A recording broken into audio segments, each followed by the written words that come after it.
अंगावर काटा आला तर शिवाजी महाराज म्हटलं की प्रत्येकाच्या अंगावर काटा यायलाच पाहिजे, येतो ना. तर या नावात इतकी ताकद आहे की दुश्मनाच्या पायाखालची माती सुद्धा थरकाप होती. हा किल्ला तुम्ही पहिल्यांदा पाहिला असेल किंवा नसेल, प्रत्यक्ष नेऊन दाखवणारा बघा. या गडाचा समुद्र सपाटीपासून उंची लाभलेली आहे 2851 फुटाची. माती सुद्धा कपाळी लावून जातात, इतकी जागा पवित्र का. वारकरी संप्रदायामध्ये सांगितलं जातं की माणसाने जन्माला आल्यानंतर एकदा तरी पंढरीची वारी, चारीधाम, काशी यात्रा करावी. पण आम्ही येणाऱ्या शिवभक्तांना सांगतो की ते तर कराच, पण ज्यांच्यामुळे ती देवालय सुरक्षित राहील त्या राजाची रायगड वारी सुद्धा एकदा करावी. इथली अभिमानाने सांगायची गोष्ट, इथली माती लावतात लोक, कारण इथली माती लाल का.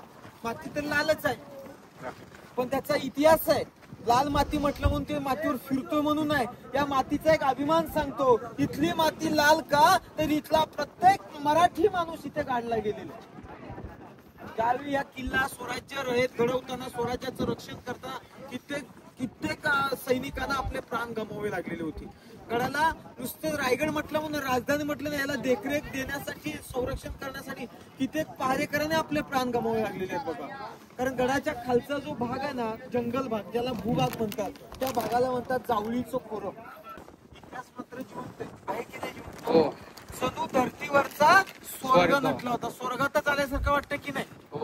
रायगड आला बघा, चारी बाजूची डोंगर अंगाने वेधले दिसते काय. आता नाविक पण थोडं कमी स्वच्छ आहे, पण तरी रायगडाला असणाऱ्या बाजूची पर्वत रांगा, त्या रांगेचा सह्याद्री पर्वत. त्यातली कुठलीही सह्याद्रीची पर्वत रांग या गडाच्या कड्याला जॉईन किंवा जोडली गेलेली नाहीये. हा एक स्वतंत्र किल्ला आहे. या गडाचं पहिलं जुनं नाव होतं रायरीचा किल्ला. पहिलं नाव होतं शिवाजी महाराजांच्या ताब्यात येण्यापूर्वी. आणि ज्यावेळी रायरी नावाने या गडाला ओळखला जात होता ना, त्यावेळी या प्रांतावर नुसताच किल्ला म्हटलं नाही, भिवंडी माहिती ना तुम्हाला.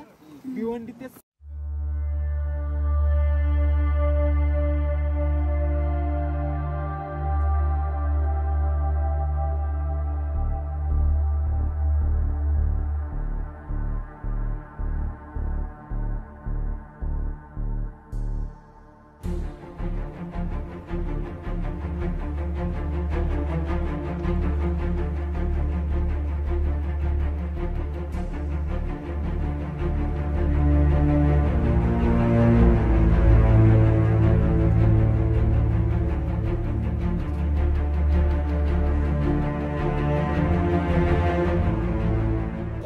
हत्ती आले कसे, हा प्रश्न ना त्यावेळी त्या इंग्रज वकिला सुद्धा प्रश्न पडला. इंडिया ईस्ट कंपनीचा वकील हेनरी ऑक्सिटन आला, तो पण दमला.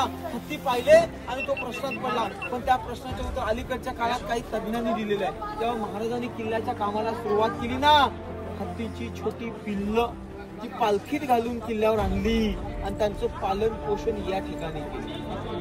एका हत्तीची वाढ किती वर्षात होते? 3 वर्षामध्ये. या किल्ल्याचं बांधकाम 14 वर्ष चालू होतं. लहान हत्ती आणून त्याचा काय उपयोग करून घेणं, त्यावेळची त्या लोकांची दूरदृष्टी आणि विचारसृष्टी होती. कशा हत्ती आणले होते?